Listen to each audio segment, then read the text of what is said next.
নমস্কার বন্ধুরা, রকমারি ভিলেজ ফুডে প্রিয় দর্শক বন্ধুদের আবার একবার স্বাগত। তো আজকে আমি আপনাদের সঙ্গে শেয়ার করব স্পেশাল একটা রান্না, সর্ষে ইলিশ।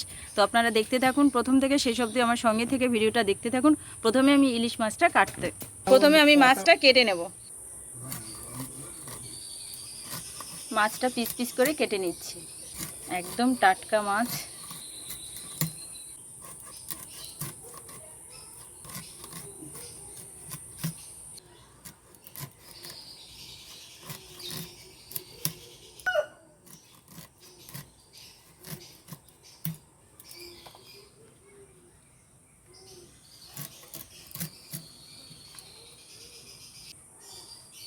মাছটা আমার পুরো কাটা হয়ে গেছে। তো বন্ধুরা চলুন রান্নার কাছে চলে যাই।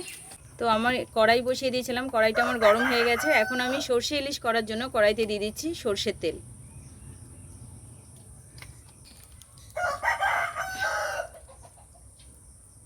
তেলটা আমার গরম হয়ে গেছে, এখন আমি মাছগুলো দিয়ে দিচ্ছি ভাজার জন্য। আর এই মাছটা আমি খুব একটা বেশি ভাজবো না।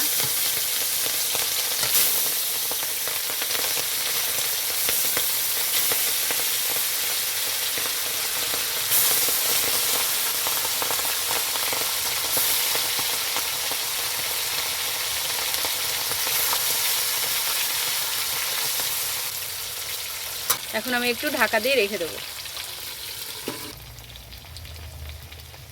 তো দেখুন বন্ধুরা কতটা তেল হয়েছে মাছটা থেকে।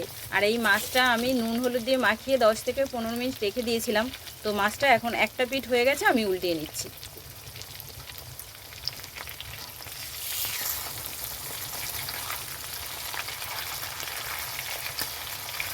তো সব মাছগুলো আমার ভাজা হয়ে গেছে বন্ধুরা। কাঁচা লঙ্কা দিচ্ছি, চেরা কাঁচা লঙ্কা, আর দিয়ে দিচ্ছি এখানে কালো জিরা।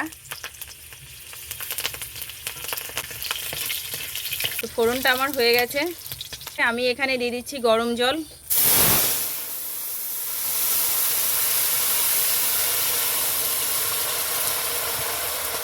তো এখানে দিয়ে দিচ্ছি আমি পরিমাণ মতো নুন, আন্দাজ মতোই নুনটা দিয়ে দেবেন, পরিমাণ মতো হলুদ গুঁড়ো।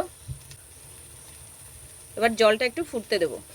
তো ঝোলটা আমার একদম ফুটে গেছে, এখন আমি দিয়ে দিচ্ছি মাছগুলো।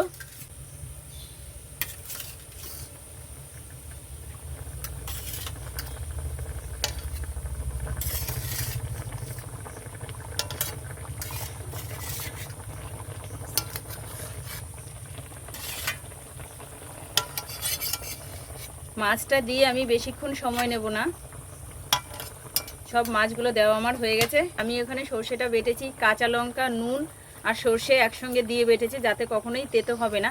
তো আবার বেটে আমি ওটাকে ছেঁকে রেখেছি, সেটাই আমি এখন দিয়ে দিচ্ছি।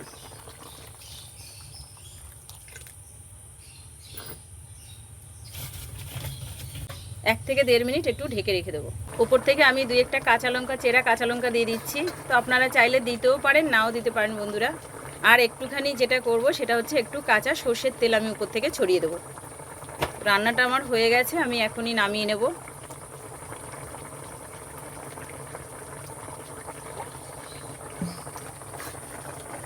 তো সর্ষে ইলিশটা আমার একদম তৈরি বন্ধুরা, আমি এখন নামিয়ে নিচ্ছি, নামিয়ে নিয়ে ফিরে আসছি। তো বন্ধুরা এই দেখুন ফাইনালি লুকটা এত সুন্দর, আর এটা খেতে ভীষণ হালকা পাতলার, খেতেও দারুণ সুস্বাদু হয়। তো আশা করছি ভিডিওটি আপনাদের ভালো লাগে। যদি ভালো লাগে তাহলে অবশ্যই লাইক কমেন্ট শেয়ার করবেন, সাবস্ক্রাইব করে আমার পাশে থাকবেন। পরবর্তী ভিডিওতে আবার দেখা হচ্ছে। সে পর্যন্ত আপনারা ভালো থাকুন, সুস্থ থাকুন, টাটা।